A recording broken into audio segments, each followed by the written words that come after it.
Number one, this happened to me maybe when I was 13 or 12. Back in the day, I used to go out a lot in the sense that I live next to a park. It was in front of me. My house was 2 floors and I could see the park. If you don't know a lot about things about Costa Rica, is that we have a lot of green life here. If you ever visit, there's green light almost everywhere. Maybe not on the very capital, but around the capital, there are many parks, green areas. There are trees everywhere where you walk. And basically, it's a mix between nature and city, but sometimes it's not that beautiful, I guess. Basically, when I was like 12 or 13, it was probably after lunch on a Saturday or a Sunday. I know that I wasn't in class.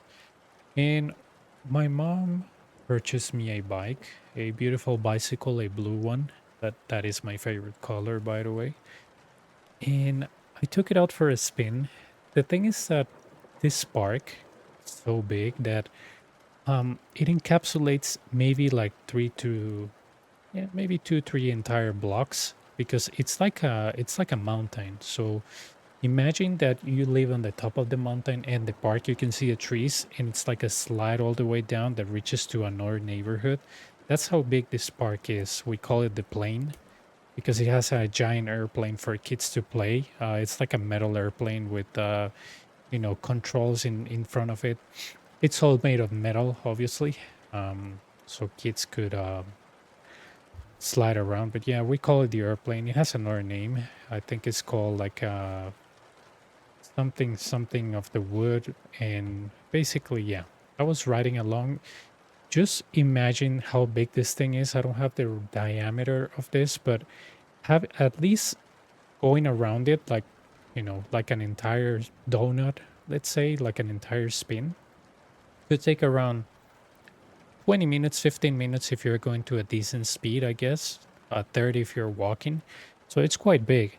So I was like, I'm a kid, I have a lot of energy, I want to go out and for a bike, right? When you're like 13, 14, you have a lot of energy and you just want to unwind. And I wasn't that big into human interface gaming. Is that how some of my friends called it in when I was like in 6th grade? Like, oh, those online human games. I was like, what do you mean online human games? They're like, oh yeah, where you actually develop a character and talk to others. I'm like, yeah, online games. I was like, yeah, but you pretend that you're a human because most of the games you're just a random character, blah blah blah. So I wasn't into online gaming that much. And basically I went for a bike spin. I remember that on the first time, you could see a lot of cars parked there. I was so naive and stupid because, I was 13 or 12. Maybe not stupid, but naive. That I would see those cars and I didn't think that people were, doing drugs or having sex in their cars. I thought like these people come to like sleep for some reason next to a park, or they just come to rest a little bit. But you could see a lot of cars parked near these giant mountain park, and they were mostly doing drugs or having sex in the cars. And I just realized that until I live again next to a park. It is not that big, but I live next to a park, and that's what they do. There's a lot of people that park their cars and have sex inside them, or they just do drugs and stuff like that.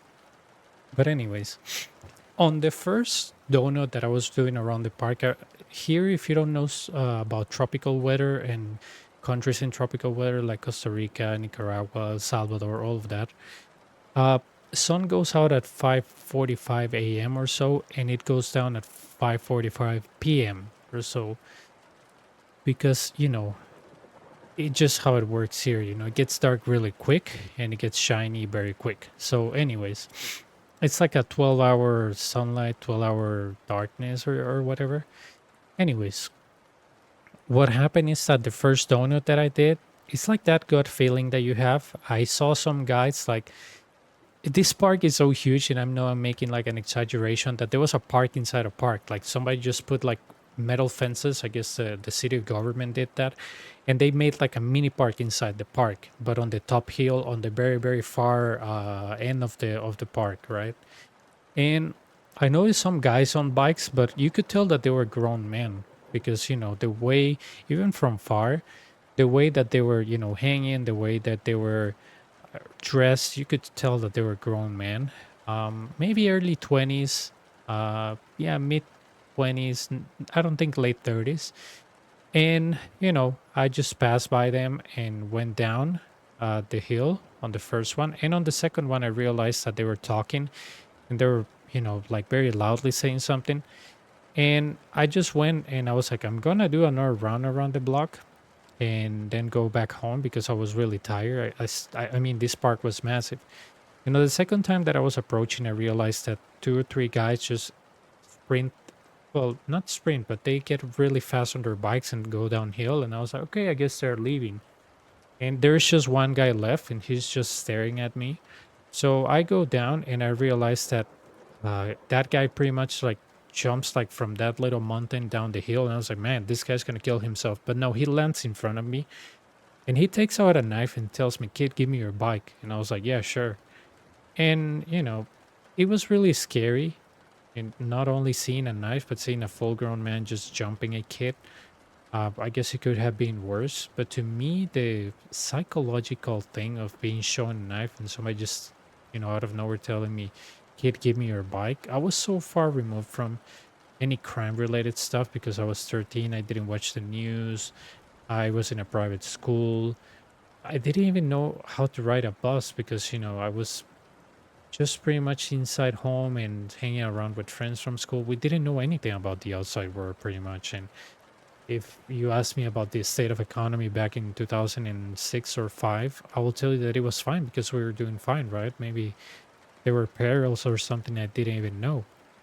I just remember running to my house, with tears and telling my mom that somebody took my bike, and she was like, "Oh, shut up, the bike doesn't matter. The important thing is that you're okay." We tried to look for the guy with my mom and later my dad, but we couldn't find the guy. We just find his old bike.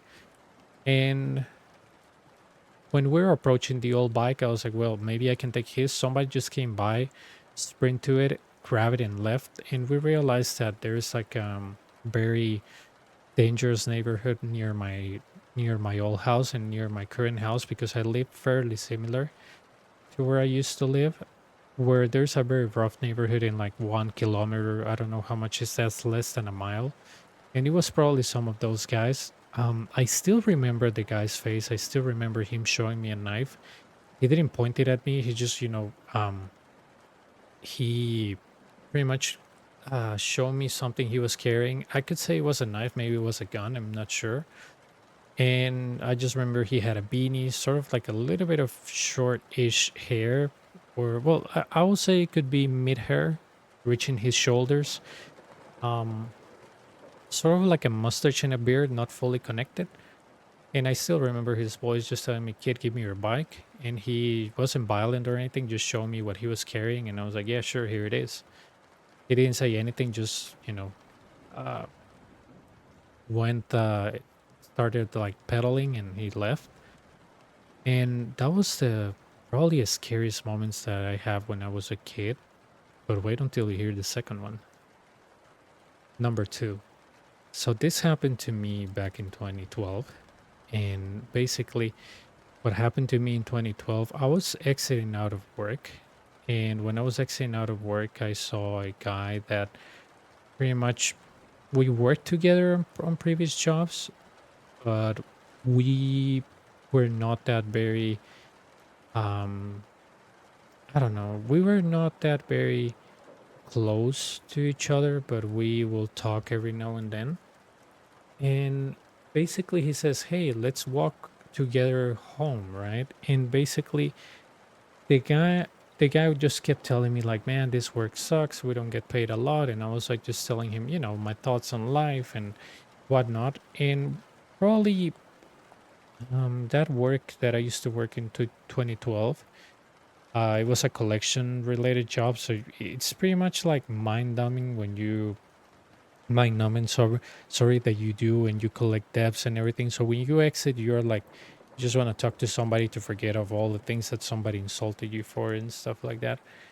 And okay, I pretty much went and started walking with my friend or my coworker, and we pretty much were near my house because he lived like way further than I mean far away from me, like maybe a kilometer from my house, which it doesn't make sense because I was like, is he gonna walk there? And it was like around 6 p.m., right? And like I said, it's pitch dark at 6 p.m. in tropical weather countries because of we're close to the Ecuador or whatever.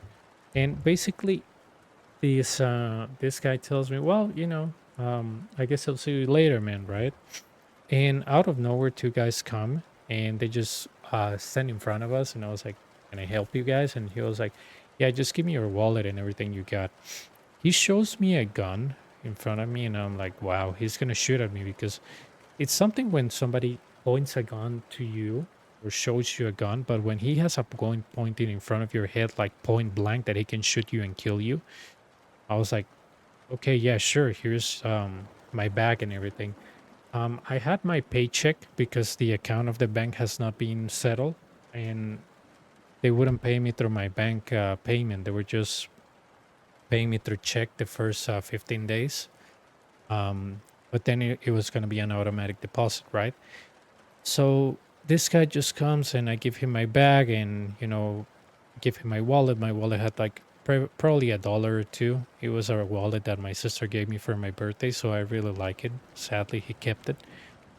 And he also kept my headphones that they were very cheap, but they were also a birthday gift. I remember they were orange and gray. And it kind of hurt because my mom gave me that for Christmas, and I was like, man. And they took away my phone too. And he was like, do you have anything else of value? I was like, not really. And he said, I like your jacket. Can I have it? I was like, this jacket is kind of small for me. I don't think it will fit you. And he just looked at me and said, yeah, you're right. I'm way taller than you or something. You're way thinner than me.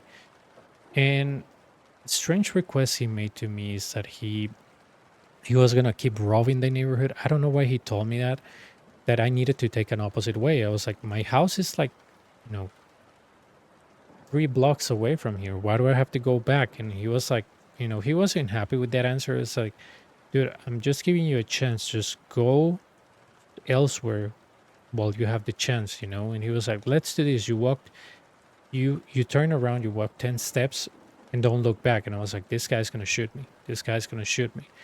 And I walked 5 steps, I looked back and he was gone. I swear to God, at that time I was like, man, I'm gonna die in the most stupid way, getting shot in the back by a random dude that just robbed me for my very cheap stuff.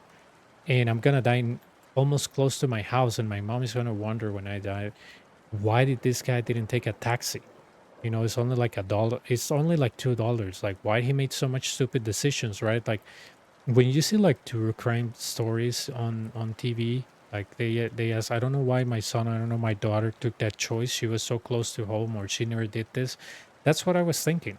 I was thinking, man, I hope I reached some place on the afterlife or something. I was like, or I hope he misses, and I'm gonna pretend that I died on, or that he hit me, and I'm just gonna lay on the ground.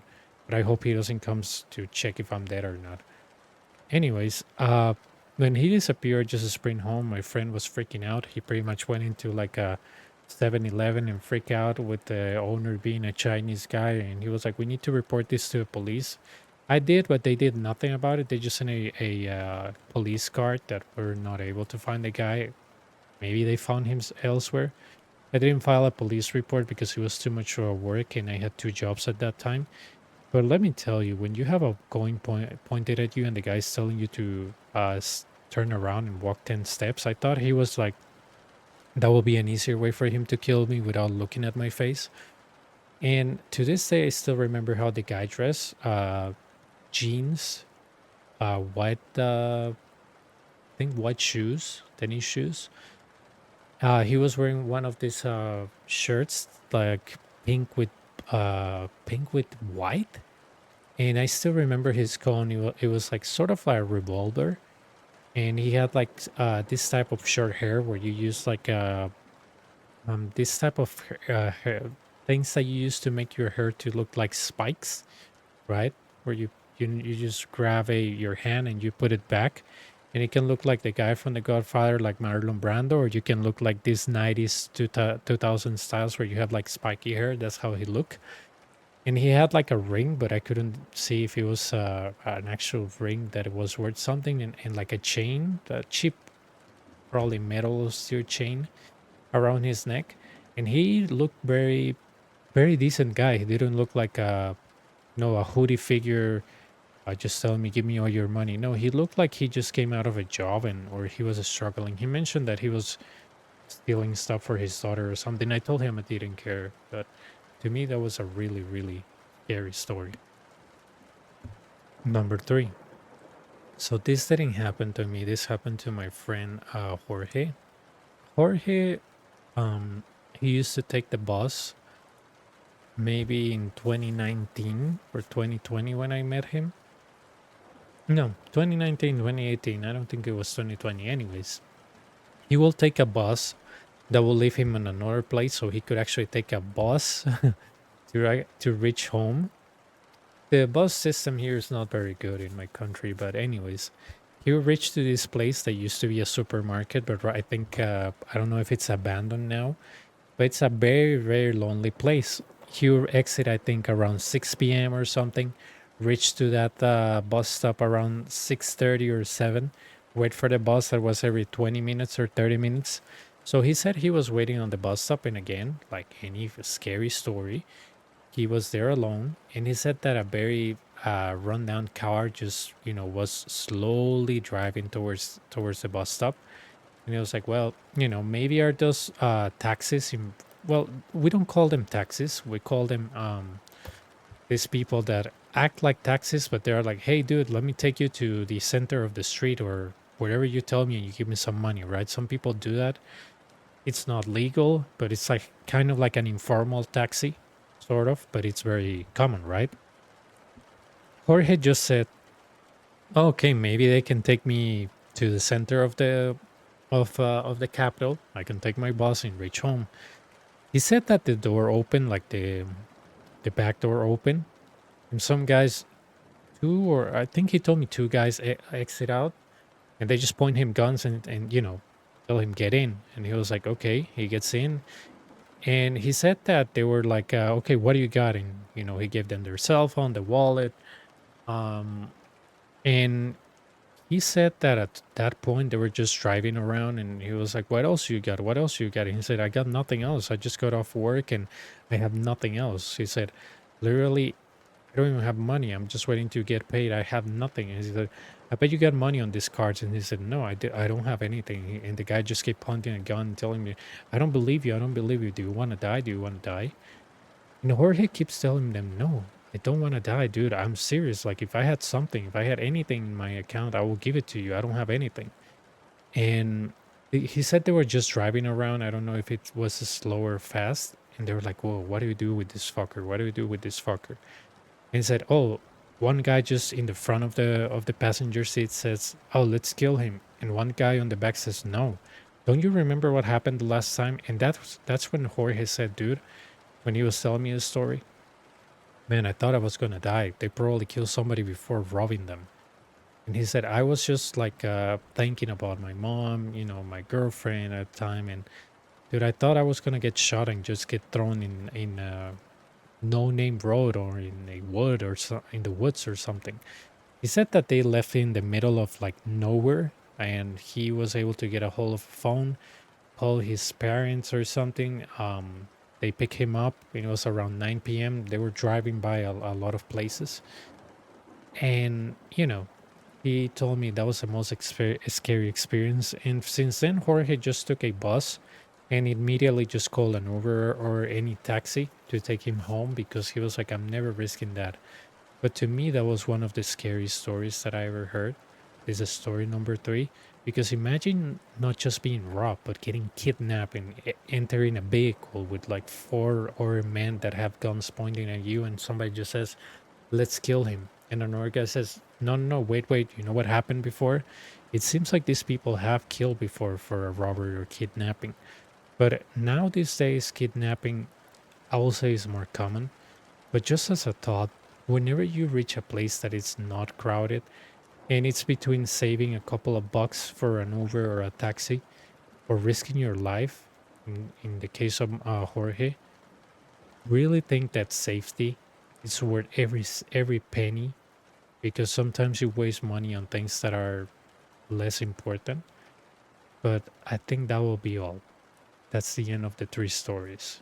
I wish you all a good night. Have a good one.